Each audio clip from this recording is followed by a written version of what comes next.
नाज़रीन अस्सलाम वालेकुम। मां एम बी बबर नाज़रीन आज़ादी मार्च जे सिलसिले में जो मौलाना फज़लुर रहमान जो जो धरणो हो वो ख़त्म थी वियो आहे। सिलसिले में धरणो हुयो वो ख़त्म थी वियो आहे। हींअर इस्लामाबाद जा जेके कंटेनर सां रोड रस्ता हुया बंदि पियल उहे बि खुली विया आहिनि। अॼु हिते क़ौमी असेंबली में मुखालिफ़ धुर जेको डिप्टी स्पीकर जे ख़िलाफ़ु अदम एतमाद वारी तहरीक आहे उन तां उहा बि वापसि वठण जो जेको आहे ऐलान कयो आहे। त उन हवाले सां असां वटि हिते इस्लामाबाद जा सीनियर सहाफ़ी आहिनि एम बी सुमरो साहबु। असां उन सां ॻाल्हि ॿोल कंदासीं त इस्लामाबाद में मुल्क जी सियासत कीअं भई कहिड़ो रुख़ इख़्तियार बि करे। एम बी साहिबु जेको आहे असांखे ॿुधाईंदा त हीअ जेको इस्लामाबाद में अॼु पंहिंजो क़ौमी असेंबली जो इजलास थियो उन में मुखालिफ़ धुर जेको डिप्टी स्पीकर आहे कासिम सूरी उनजे ख़िलाफ़ु अदम एतमाद जी तहरीक वापसि जी वरिती आहे। ऐं हाणे ही मुखालिफ़ धुर ऐं हुकुमरान धुर में जेको कुझु पंहिंजो जेका गर्मी हुई उहा घटि थी आहे। ईंदड़ ॾींहंनि में तव्हां कीअं था ॾिसो त सियासी माहौल कहिड़ी तरफ़ वञे? ॾिजे त अॼु के ॾींहं ते हुकूमत जी वॾी शिकस्त थी आहे। उहा शिकस्त इन हवाले सां थी आहे त डिप्टी स्पीकर जी सरबराही में 7 नवंबर ते इन्हनि हिकु ई धक में 11 बिल हिकु कलाक में मंज़ूर कराया हुआ जिन मां 9 ऑर्डिनेंस हुआ।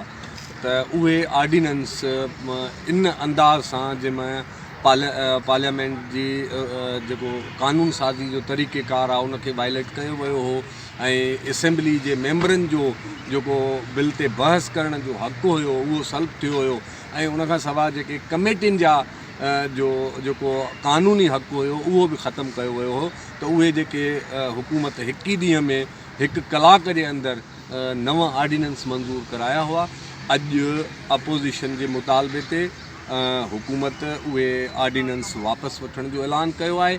उनखां पोइ हुकूमत अपोज़िशन जेका आहे उहो हिन डिप्टी स्पीकर जे ख़िलाफ़ु जेका अदम एतमाद जी रिथ हुई उहा वापसि वठण जो ऐलान कयो आहे।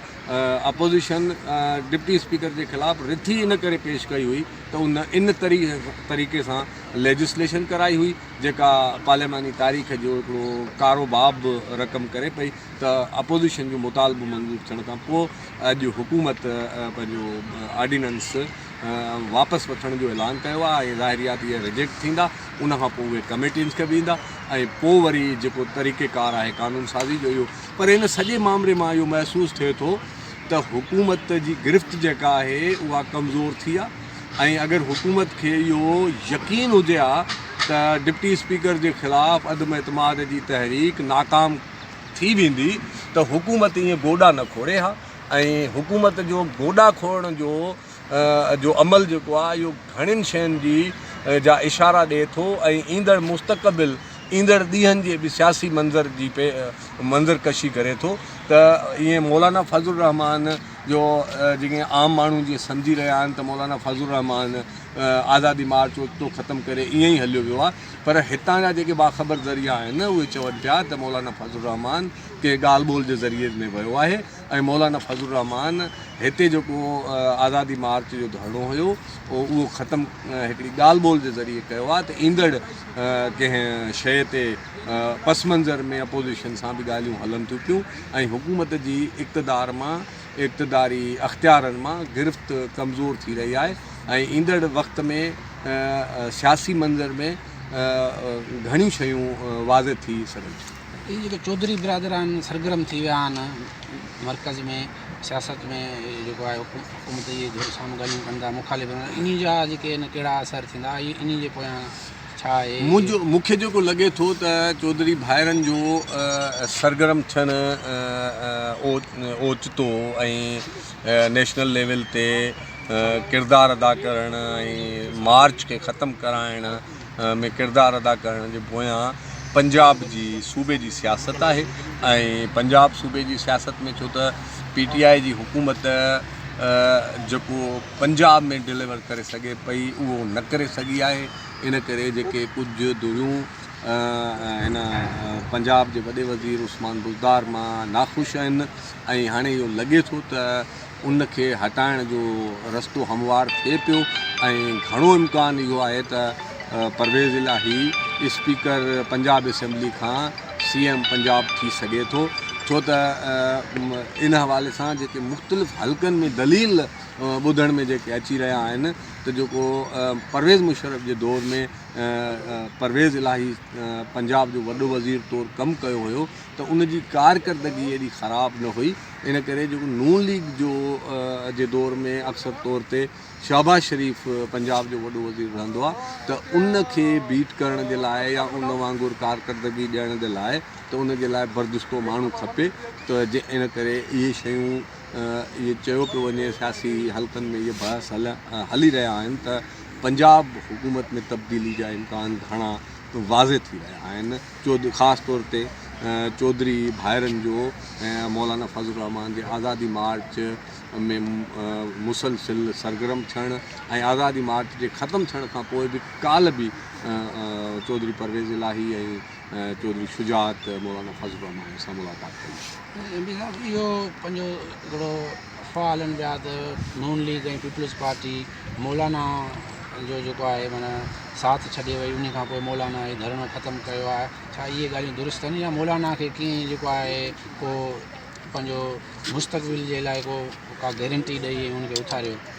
ॿ शयूं आहिनि त हाणे पीपल्स पार्टी ऐं मुस्लिम लीग नून ज़ाहिरी तौर ते आज़ादी मार्च जिथां कराची खां शुरू थियो उतां खां इस्लामाबाद ताईं उन मार्च में शामिलु न थिया हुआ, उन्हनि सफ़र कोन कयो। पर मुस्लिम लीग नून ऐं पीपल्स पार्टी जंहिं शहरनि मां आज़ादी मार्च गुज़रियो पए उन वक़्तु उन्हनि जो इस्तक़बाल कयो पए, इख़लाक़ी मदद कई पए। पर हिते जलसे में हुआ, पर इन में कंहिं हद ताईं इहा ॻाल्हि दुरुस्त आहे त अगरि पीपल्स पार्टी ऐं मुस्लिम लीग नून मौलाना फज़लुर रहमान जे आज़ादी मार्च जे धरणे में अमली तौर ते शिरकत कंदा त मौलाना जो धरणो शायदि इस्लामाबाद मां एतिरो जल्दी ख़तमु न थिया। मौलाना सां खोड़ शयूं मसइला थिया। हिकु त हुन 14 ॾींहं हिते वेठो ऐं 14 ॾींहं ते हुन धरणो ख़तमु कयो। ज़ाहिर आहे त एतिरनि माण्हुनि खे विहारे पोइ उन्हनि जे खाधे पीते जो बंदोबस्तु कनि। इस्लामाबाद में 4 ॾींहं उन्हनि बरसाति खे मुंहुं ॾिनो, वरी कल्ह खां बरसातिनि जो सिलसिलो शुरू थियो आहे जेको 2-3 ॾींहं हलण जी पेशन गोई कई वई आहे। त इहे सभु शयूं आहिनि, पर इहा बि ॻाल्हि दुरुस्त आहे त जेके सियासी हल्कनि में जेके बाख़बर ज़रिया आहिनि उहो यकीन सां चई रहिया आहिनि त मौलाना कंहिं ॻाल्हि ॿोल जे ज़रिए ई हितां इस्लामाबाद मां आज़ादी मार्च जो धरणो ख़तमु कयो आहे। ईअं न कयो। प्लान बी जेको आहे उहो कहिड़ा नतीजा ॾींदो जेके सूबनि में धरणा लॻाइणो जे इहो आहे? ॾिसो, प्लान बी इस्लामाबाद जे आज़ादी मार्च जी हिकिड़ी पॉलिटिकल हैसियत हुई, उन जो हिकिड़ो सॼे दुनिया जो उहो मर्कज़ हुयो। पर हीअ जेको आज़ादी मार्च आहे, जीअं ही क़ौमी शाहरा बंदि कनि था ऐं अच वञण जी रसद बंदि कनि था, अगरि इहो मुसलसिल जारी रहियो, प्लान बी में रुॻो रोड बंदि करण न आहिनि, वरी शटर बंदि हड़ताल जो बि प्लान बी में शामिलु आहे। मुख़्तलिफ़ ज़िलनि में मुज़ाहिरा बि शामिलु आहिनि। रोड बंदि करण खां अलावा वरी जॾहिं शटर बंदि हड़ताल थींदी त मुल्क जी माइशियत पहिरियां ई कमज़ोर आहे ऐं उहा अञा वधीक कमज़ोर थींदी। जेके टैक्स हदफ़ आहिनि उहे पूरा न थींदा ऐं मार्केट थधी थींदी ऐं जॾहिं माइशियत घटि थींदी ऐं तव्हां वटि पैसा न हूंदा त पोइ हुकूमत इन मामले सां तमामु घणी कमज़ोर थींदी आहे ऐं हुकूमत जे वस में घणियूं शयूं कोन। हुकूमत पोइ जीअं पंहिंजो हीअ जेके धरणा लॻंदा इन्हनि जे ख़िलाफ़ का कार्रवाई कंदी या ईअं मार्च करे वेही रहंदी? उहो हुकूमत हिन वक़्त ताईं त मौलाना फज़लुर रहमान जे ख़िलाफ़ केस दाख़िल कराइण जो ऐलान कयो हो, पर अमली तौर ते उहो केस दाख़िल थियो कोन्हे को। ऐं ज़ाहिरी आहे त जेके ही रोड बंदि कनि पिया, जेके मुज़ाहिरा कनि पिया, मौलाना जी पार्टी आहे ऐं मौलाना हिन सियासत में हिकिड़ो सीनियर तरीन माण्हू आहे ऐं मौलाना खे हिननि सभिनी शयुनि जो अंदाज़ो हूंदो। ज़ाहिरी आहे हिननि शयुनि खां हू बि न डिॼंदा। हुकूमत मुख़्तलिफ़ वक़्तनि ते अहिड़ा क़दम खणंदी आहे ऐं अगरि हिननि जे ख़िलाफ़ु कार्रवाई शुरू थींदी त पोइ उन में तकरार ऐं टकराव जो सूरत हाल पैदा थींदी, उन सां मामिलो अञा वधीक कशीदा थींदो। एम पी साहब, ॿियो अॻूणो वज़ीर अज़म मियां नवाज़ शरीफ़ जेको बीमार आहे, उनखे जेको आहे ॿाहिरि वञिणो, पर हुकूमत तरफ़ां ICL मां नालो न कढण जे करे उहो अञा ताईं ॿाहिरि न वञी सघियो आहे। इहो डेडलॉक केसि ताईं बरक़रार रहंदो, इन खे तव्हां कीअं था ॾिसो? ॾिसो हाणे डेडलाइन त मियां नवाज़ शरीफ़ जे इलाज जे हवाले सां जेको मामिलो पैदा थियो आहे उन ते डेडलाइन त हाणे नथा ॾियूं, पर इहो ज़रूरु मूंखे लॻे थो त मियां साहब खे हितां वञिणो ई वञिणो आहे ऐं हुकूमत खे पंहिंजे फ़ैसिले ते नज़रसानी शायदि करणी पइजी वञे, छो त हाणे ही मियां नवाज़ शरीफ़ जो जेको इलाज वारो मामिलो आहे उहो सियासत जे वर चढ़ी वियो आहे ऐं हुकूमत जेका पहिरियां वज़ीर आज़म ऐं वज़ीर इहो ऐलान करे रहिया हुआ त इंसानी बुनियादनि ते असां मंज़ूरी ॾेई छॾी आहे वज़ीर आज़म, ओचितो उन में इहो पहलू शामिलु थी वियो त हाणे मशरूत इजाज़त ॾिनी वञे। ऐं मूं जेका कैलकुलेशन कई आहे त मियां नवाज़ शरीफ़ जा पंहिंजा शहबाज शरीफ़, हमज़ा शरीफ़ ऐं मरियम नवाज़ शरीफ़ जा जेके टोटल अगरि असां सां हुननि डिक्लेयर कया आहिनि उहे सभु गॾाइजनि बि त पोइ बि उन्हनि जा 70 अरब नथा थियनि, 70 अरब। त हाणे मौलाना इहो पंहिंजो कीअं नवाज़ शरीफ़ हिननि खे एतिरा पैसा ॾींदो? ॿियो हीअ सियासत आहे त नून लीग खे लॻे थो त अगरि हीअ पैसा उन्हनि ॾिना त हीअ उनखे चवंदा त हीअ असां करप्शन कयल पैसो कढायो आहे, इन करे मां सम्झां थो त हीअ सियासत वारो मसइलो थी वियो आहे मियां नवाज़ शरीफ़ जे इलाज वारो मामिलो। हाणे नून लीग जो जेको ॿुधी रहिया आहियूं त नून लीग इहो फ़ैसिलो कयो आहे त उहो अदालत ॾींदी ऐं अदालत में अगरि रिलीफ न मिलियो त मियां नवाज़ शरीफ़ इहो फ़ैसिलो कयो आहे त हू हिते ई इलाजु कराईंदो, पर ॿिए न वेंदो। ही छो त हुकूमत बि हिन ते पंहिंजी सेफ साइड करण जी कोशिशि करे रही आहे ऐं हो, पर हिन में हिकिड़ो भयानक सूरत हाल इहा पैदा थी सघे थी त अगरि हिन विच में मियां नवाज़ शरीफ़ खे कुझु थियो त पोइ उन जा जेके असर थींदा उहे मुल्की सियासत ते ॾाढा ख़तरनाक थींदा ऐं ख़राबु थींदा। नाज़रीन, MD सुमरो साहिब जा तव्हां जेको तजियो ॿुधो, हाणे असांजो ही जेको चैनल आहे इहो सब्सक्राइब कयो ऐं वधीक अपडेट्स जे लाइ ॾिसंदा रहो द पॉलिटिक्स।